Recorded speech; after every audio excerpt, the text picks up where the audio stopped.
রোজা কেমন করে আপনার শরীরের ক্যান্সার ধ্বংস করে দেয় আপনি কি জানেন?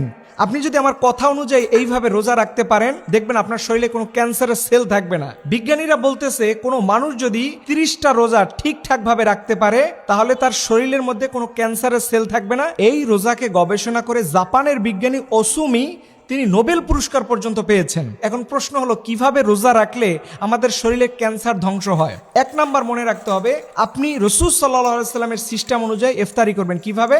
আপনি খবরদার চিনিযুক্ত কোনো শরবত বা কোনো খাবার, জিলাপি অথবা যে কোনো আইটেমের চিনিযুক্ত খাবার এটা আপনি খাবেন না। কারণ হচ্ছে আমরা যখন 12 থেকে 14-16 ঘন্টা না খেয়ে থাকি তখন আমাদের শরীরের মধ্যে এক ধরনের শক্তিশালী সেল উৎপন্ন হয় যারা ক্যান্সারের বিরুদ্ধে প্রতিরোধ করতে পারে। কিন্তু আপনি যখন রোজা খুলে ঢকঢক করে চিনির শরবত খাচ্ছেন তখন এই অটোফেজি বা ক্যান্সারের সেল ধ্বংসকারী যে উপাদানটা এটা নষ্ট হয়ে যায়, যার ফলশ্রুতিতে আপনার শরীরের দুর্বল কিছু কোষ আছে যেই কোষগুলো আপনার শরীরকে বৃদ্ধ করে দেয়, বুড়া করে দেয়, বার্ধক্য করে দেয়, সেইটাও ধ্বংস হয়ে যায়, যার ফলশ্রুতিতে আপনি বয়স্ক মানুষ হয়ে যান। এখান থেকে বাঁচতে চাইলে অবশ্যই ইফতারি করে আপনি চিনিযুক্ত শরবত, চিনিযুক্ত খাবারকে অ্যাভয়েড করুন। এই ক্ষেত্রে আপনি খেজুর খাবেন। এখন অনেকে বলবেন খেজুরও তো মিষ্টি, তাই মনে রাখবেন খেজুরের মিষ্টি আর চিনি এটার মধ্যে আকাশ আর তফাল পার্থক্য আছে।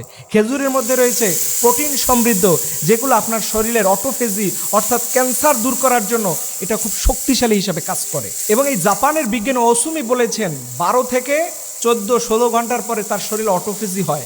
এই অটোফেজিটা যদি আরও লং টাইম করা যায়, অর্থাৎ আপনি যদি আরও কিছু সময় না খেয়ে থাকেন, দেখবেন আপনার শরীরে এটা শক্তিশালী হয়ে এমন শক্তিশালী সেল গঠন হবে যার ফলশ্রুতিতে আপনার শরীরের মধ্যে ক্যান্সারের সেল এটা বাঁচতে পারবে না। ইভেন দেখেন ইসলামে কিন্তু ফরজ রোজা ব্যতীত নফল রোজারও গুরুত্ব আছে। নবীজি বলছেন তোমরা মাসের 3টা রোজা রাখবা, এবং বিভিন্ন এই যে রমজান শেষ হয়ে যাবে এরপরে 6 রোজা আছে, এবং প্রতিটা মাসে 3টা রোজা আছে, এবং নবীজি বৃহস্পতিবার এবং সোমবার রোজা রাখার কথা বলেছেন।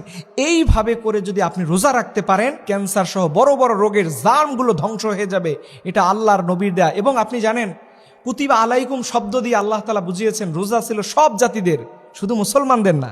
এর জন্য রোজা এটা সব জাতিদের ছিল, কারণ শরীরকে সুস্থ রাখা এই রোজাকে পূর্ববর্তী নবীদেরও ফরজ করে দিয়েছেন। এর জন্য রোজাটাকে সঠিকভাবে রাখুন। এরপরে ট্রান্সফ্যাট যে খাবারগুলো আছে, আলু চপ, বেগুনি, ভাজা পোড়া যত আছে এগুলো প্লিজ বাদ দেন। এগুলো আমাদের নবীজির কোনো খাবারই না, এগুলো নবীজি কখনো খানই নাই।